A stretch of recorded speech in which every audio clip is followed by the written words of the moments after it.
디자이너분들, 조금 솔직해져 볼까요?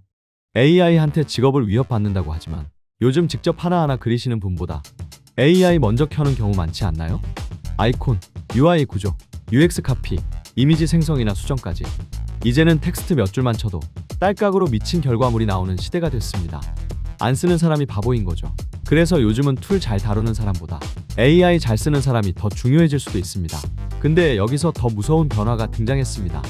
요즘 뜨거운 감자죠. 엔드로픽의 클로드.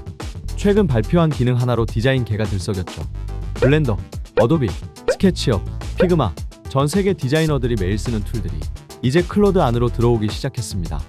여기서 중요한 건 AI가 도와주는 수준이 아니라 툴 안으로 직접 들어오기 시작했다는 것입니다. 그래서 오늘의 질문은 이겁니다. 클로드는 정말로 피그마와 어도비의 경쟁자일까요? 아니면 그 위에 올라타는 새로운 OS에 가까운 걸까요? 오늘은 이 질문을 가지고 AI가 디자인 툴을 어떻게 바꾸고 있는지, 그리고 디자이너와 창작자에게는 무엇이 요구되는지 이야기해 보겠습니다. 아니, 그래도 AI는 결국 보조 툴 아닌가요? 그림 좀 대신 그려주는 정도 아닌가? 원래는 그랬죠. 근데 지금 생기는 변화는 단순히 툴 하나 추가됐다, 이 정도 수준이 아닙니다. 예전에 AI는 말 그대로 외부 조언자에 가까웠습니다. 카피라이팅 추천해줘.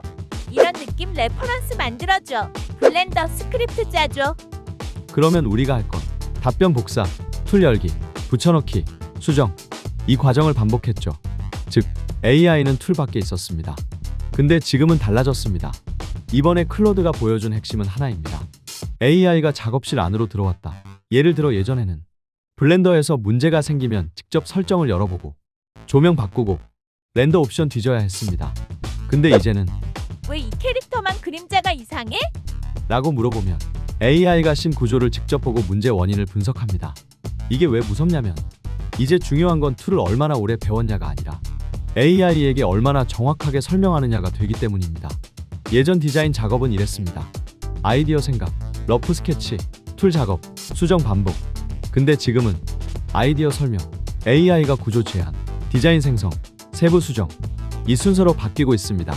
빈 캔버스에서 시작하는 게 아니라 AI와 대화하면서 시작하는 시대가 된 겁니다.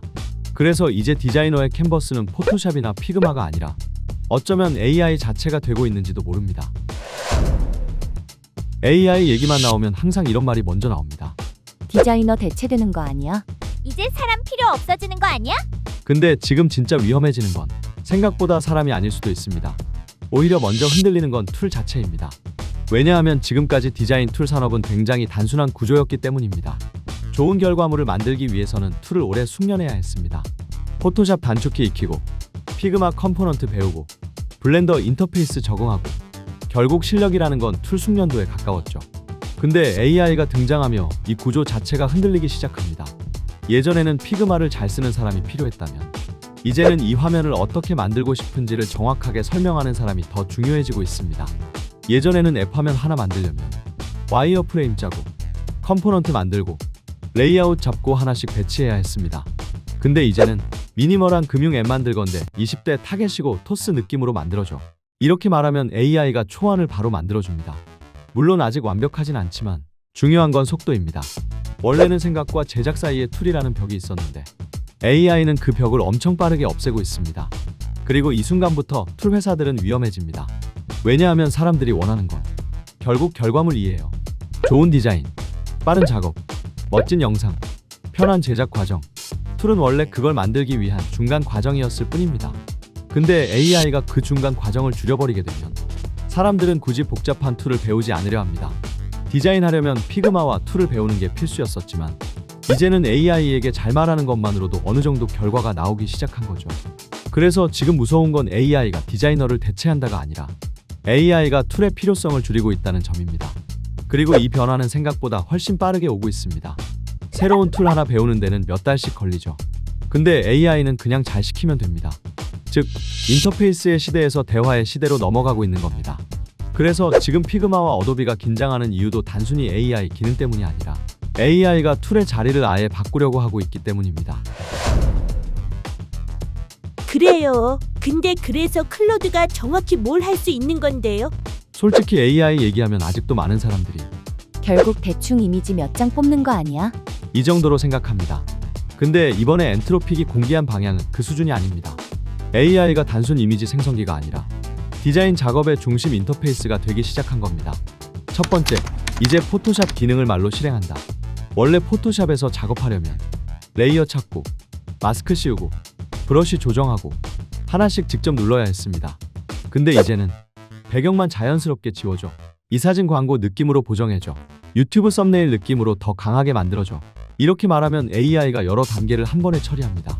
실제로 클로드는 어도비의 크리에이티브 클라우드 기능들과 연결되면서 포토샵, 프리미어 프로, 익스프레스 등 50개 이상의 툴 기능 접근이 가능해졌습니다. 이게 무서운 이유는 예전에는 툴 사용법을 알아야 했는데 이제는 원하는 결과만 설명하면 되기 때문입니다. 둘째, 블렌더가 어려운 이유가 사라진다. 사실 많은 사람들은 3D 툴 배우다가 포기합니다. 왜냐하면 너무 어려워요. UI도 복잡하고 단축키도 많고 솔직히 올인하면 이유도 모르겠어요. 근데 이번 클로드 연동을 통해서 가장 충격적이라는 반응이 나온 게 바로 블렌더입니다. 클로드가 블렌더 씬을 직접 읽고 나서 파이썬 API를 통해 오브젝트 수정이나 스크립트 실행까지 가능해졌기 때문입니다. 예전에는 렌더링 하나가 깨졌다면 구글 검색 1시간을 해도 해결될까 말까였다면 이제는 그냥 왜 이 부분만 그림자가 이상해? 라고 클로드한테 물어보면 AI가 씬 구조를 분석해서 원인을 설명해주는 수준까지 가는 겁니다. 툴을 배우는 난이도 자체와 진입 장벽을 AI가 낮추기 시작했죠. 세 번째, 클로드가 진짜 노리는 건 툴이 아니라 흐름이다. 근데 여기서 재밌는 건 클로드가 당장에 피그마나 어도비를 완전히 없애려는 건 아니라는 겁니다. 오히려 지금 노리는 건 작업 흐름 전체를 장악하는 것에 가깝습니다. 아이디어, 피그마, 포토샵, 프리미어, 수정, 툴을 계속 이동해야 했던 기존의 방식에서 AI가 중간에 끼어들어 사람은 그냥 뭘 만들고 싶은지만 말하고 AI가 툴들을 연결해 전체 흐름을 관리하게 됩니다. 클로드는 지금 디자인 툴 중 하나가 되려는 게 아니라 툴 위에서 움직이는 새로운 레이어가 되려고 하는 겁니다. 그리고 이 순간부터 피그마와 어도비는 단순한 프로그램이 아니라 AI에게 연결되는 기능 모음처럼 변하기 시작합니다. 여기까지 들으면 슬슬 불안해집니다. 그럼 이제 디자이너들 다 필요 없는 거 아니에요? 다 AI가 하면 사람은 뭐 해요? 근데 재밌는 건 AI가 발전할수록 오히려 더 중요해지는 능력도 있다는 겁니다. 바로 무엇을 만들지 결정하는 능력입니다. 생각해보면 AI는 결과물을 엄청 빠르게 만들어줍니다. 근데 문제가 뭘 만들어야 하는지는 여전히 사람이 정해야 한다는 겁니다. 예를 들어 예쁜 앱 만들어줘라고 하면 AI는 수천 개의 스타일을 뽑을 수 있습니다. 근데 누구를 위한 앱인지, 왜 이런 구조여야 하는지, 사용자가 어디서 불편해할지 이건 아직 사람이 판단해야 합니다. 한마디로 이제 중요한 건 툴 숙련도가 아니라 방향을 설계하는 능력입니다. 그래서 앞으로 살아남는 디자이너는 단순히 툴 잘 쓰는 사람이 아니라 AI에게 정확하게 지시하고 결과를 판단하고 브랜드와 사용자 경험까지 연결할 수 있는 사람에 가까워집니다. 그리고 이 변화는 디자인 업계만의 이야기가 아닙니다. 개발, 영상, 음악 등 모든 창작 산업이 비슷한 방향으로 움직이고 있습니다. 그래서 어쩌면 지금 우리는 포토샵의 시대에서 AI 디렉팅의 시대로 넘어가는 순간에 서 있는 걸지도 모릅니다. 그리고 여기서 도태되는 사람은 AI를 쓰는 사람이 아니라 AI를 안 쓰는 사람일 수도 있습니다. 왜냐하면 이제 AI는 선택지가 아니라 점점 기본 도구가 되고 있기 때문입니다. 과거에는 포토샵을 못 쓰면 디자인 업계에 들어갈 수 없다면 앞으로는 AI를 못 쓰는 사람도 비슷한 위치에 놓일 가능성이 큽니다. 그래서 다시 처음 질문으로 돌아가 보겠습니다. 클로드는 정말로 피그마와 어도비를 위협하고 있는 걸까요? 결론부터 말하면 어느 정도는 이미 시작됐습니다. 근데 많은 사람들이 생각하는 방식과는 조금 다릅니다. AI가 갑자기 포토샵이나 피그마를 완전히 없애버린다. 이건 솔직히 당장은 아닙니다. 왜냐하면 여전히 정교한 실무 작업, 협업 구조, 기업 생태계는 기존 툴들이 훨씬 강하기 때문입니다. 근데 진짜 중요한 변화는 사람들이 점점 툴을 배우는 방식 자체를 바꾸고 있다는 겁니다. 예전에는 디자인하려면 피그마부터 배워야지. 였다면 이제는 일단 AI한테 원하는 걸 말해볼까? 가 먼저 나오기 시작했습니다. 이 차이는 굉장히 큽니다. 왜냐하면 플랫폼이 무너질 때는 기능이 사라져서가 아니라 사람들의 시작점이 바뀌기 때문입니다. 예전 인터넷의 시작점이 포털 사이트였다면 지금은 검색보다 챗GPT한테 먼저 물어보는 것처럼요. 지금 클로드가 노리는 것도 비슷합니다. 디자인 툴 하나를 이기는 게 아니라 사람들이 창작을 시작하는 입구 자체가 되려는 것. 그리고 만약 그 입구를 AI가 가져가게 된다면 피그마와 어도비는 더 이상 주인공이 아니라 뒤에서 연결되는 엔진에 가까워질 수도 있습니다. 저희는 어쩌면 지금 포토샵이 처음 등장했을 때보다 더 큰 변화를 보고 있는 걸지도 모릅니다. 여러분은 어떻게 생각하시나요? 클로드 같은 AI가 정말로 피그마와 어도비를 위협하게 될까요? 아니면 결국 기존 툴들과 공존하게 될까요? 댓글로 여러분 생각 남겨주세요. 구독과 좋아요는 영상 제작에 큰 힘이 됩니다. 다음 영상은 그래서 AI를 어떻게 써야지 최고 효율을 낼 수 있을지 말해보죠. 지금까지 유니콘 정글이었습니다. 감사합니다.